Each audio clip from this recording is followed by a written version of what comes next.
Қайырлы күн, құрметті өнерсүйер қауым. Мен Мамытова Самал. Бүгін сіздерге Әбілхан Қастеев атындағы Қазақстан Республикасының Мемлекеттік өнер музейі қорындағы Мақым Қисамидиновтың графикалық мұрасы атты дәрісімді ұсынамын. Мақым Қисамидинов графиканың хас шебері. Оның шығармашылық мұрасы Қазақстан бейнелеу өнері тарихында елеулі орын алады. Ол 20 ғасырдың 60-70 жылдарында белсенді жұмыс жасаған Айтбаев, Сариев, Тоғысбаев, Тәбиев, Сыдыханов, Исабаев, Мергенов сынды 60 жылғылар буынының өкілі. Суретші қысқа ғана 20 жылдық шығармашылық ғұмырында өзінің артына құнды графикалық туындыларын қалдырып кетті. Бір ғана Махамбет Батырдың бейнесі немесе өзге де көптеген туындылары арқылы Мақым Қисамидинов қазақ бейнелеу өнерінде танылып, мадақталған ірі тұлға ретінде үлкен санатқа енген суретші болып, өнер сүйер қауым мен ұрпақ жадында мәңгі сақталады. Мақым Қисамидинов 1939 жылы Волгоград облысы Воскресенск селосында дүниеге келген. 1967 жылы Суриков атындағы Мәскеу мемлекеттік көркемсурет институтын Дегтяревтің шеберханасында тамамдады. 1962 жылдан көрмелерге қатысушы және КСРО суретшілер одағының мүшесі. 1967 жылы оқуын аяқтап елге оралған суретші республикамыздың шығармашылық өміріне белсене араласады. Суретшінің алғашқы туындыларының бірі линогравюра әдісінде орындалған тағы да күн шығады топтамасы. Тал түс, Асан қайғы әні, Таң сәріде, Қалқан астында және Махаббат сынды 4 парақтан тұратын туындыда автор адам өмірі мен қоршаған ортаның тығыз байланысын, табиғаттың сұлулығын, оның түр түсін ақ пен қара екі ғана түс арқылы ашып көрсетеді. Шығыстан шуағын шашып күн көтерілгенде адамдар күнделікті тіршілігін бастайды. Бірі 4 түлік малды өріске айдап, екіншісі таңмен таласа су тасып үй шаруасына кіріседі. Суретші әр парақтағы кейіпкерлерін осы кеңістіктегі басқа дүниелермен салыстырғанда анағұрлым ауқымды ірі етіп көрсеткен.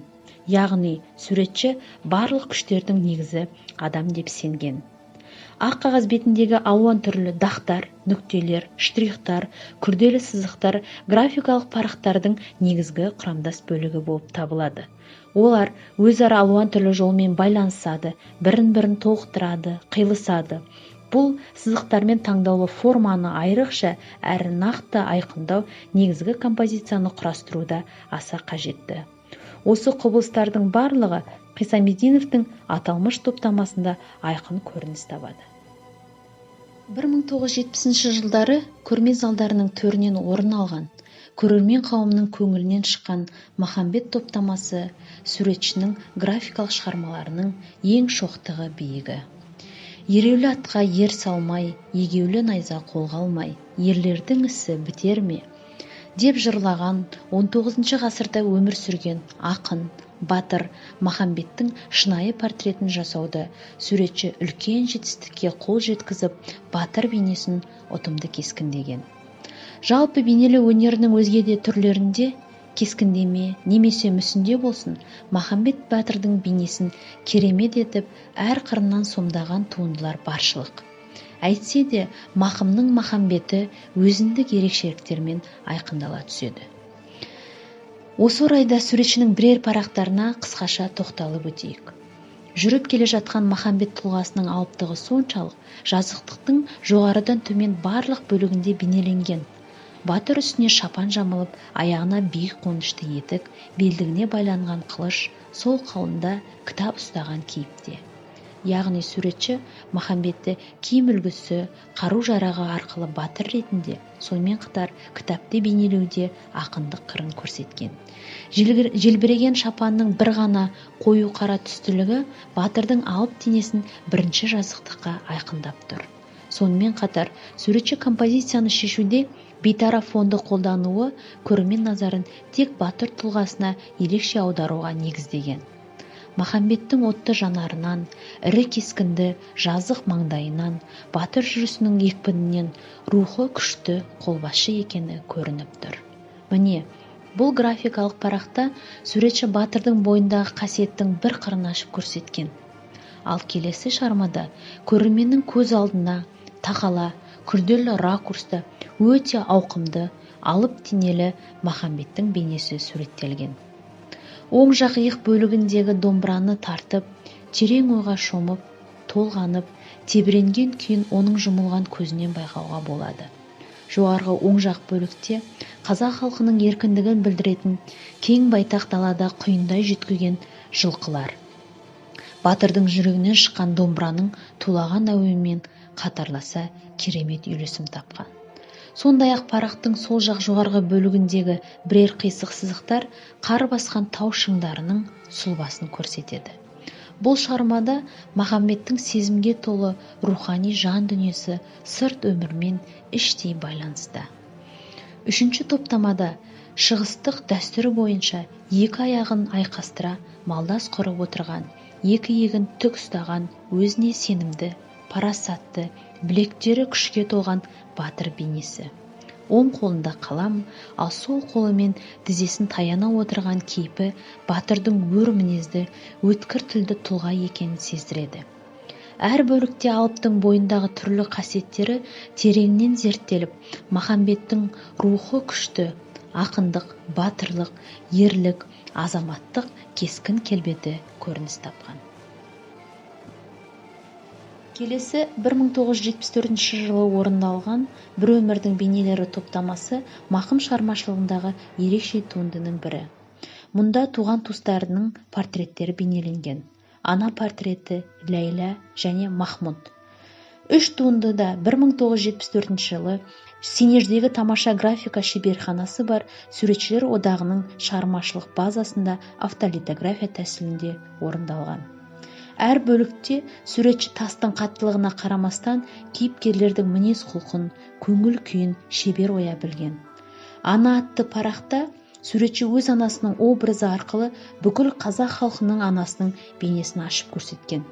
Алыстағы ұлынан алған хатын оқу сәті, оның көзіндегі мұңы, сағынышы шебер көрсетілген. Ал Ләйла образын суреттеуде суретші ерекше көңіл күйді ақ және қара жеңіл штрихтар арқылы керемет сездірген. Кейіпкердің толқынды бұйра шашы, ірі денесі, отырған аса күрделі отырысы, басын солға бұрып, қабырғаға тақай көзін жұмып, өткен өмірін, не бір оқиғасын, алыстағы жолдасын еске түсіріп отырған күйін, оның екі қолын екі жаққа бос тастауынан, яғни еркін денесінен, жұмылған көзінен анық байқауға болады.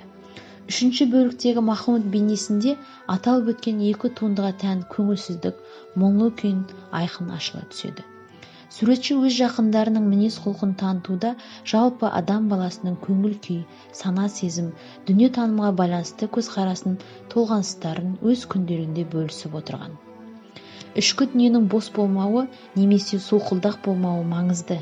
Әрбір күнде сенің өміріндегі соңғы күн секілді сондай жеңіл әрі адал еңбек етуің маңызды.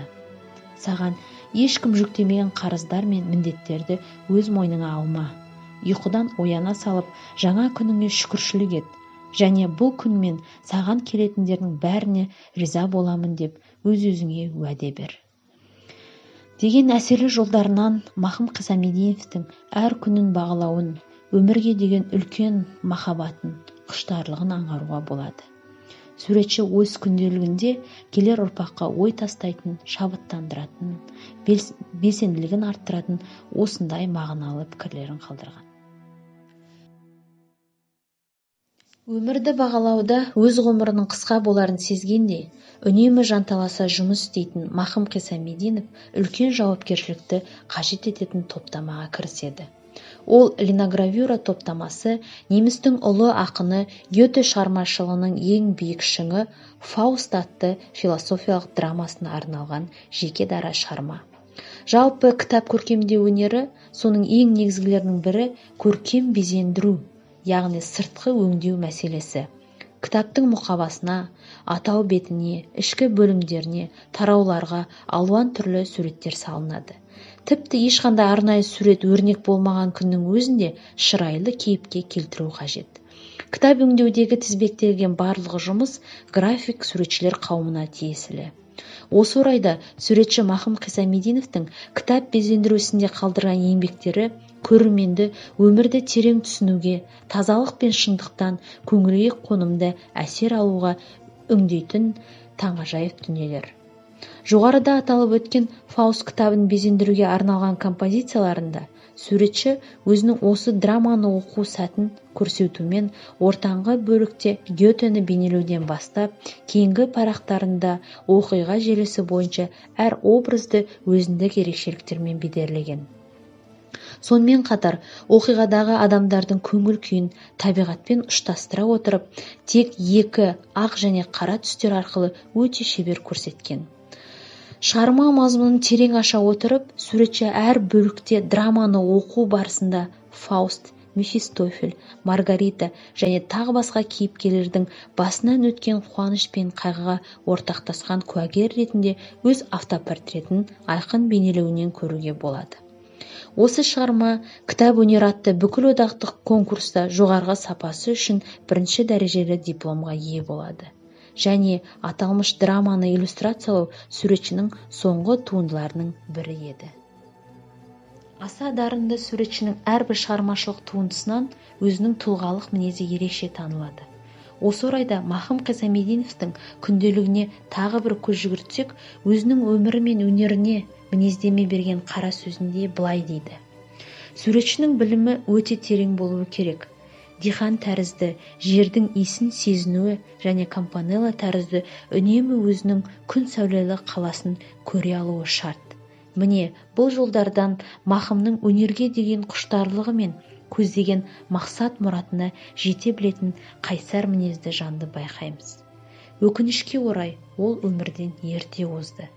Бірақ оған қарамастан, Қазақстан бейнелеу өнері тарихының беттерінен орын алатын керемет, құнды графикалық туындыларын қалдырып кетті.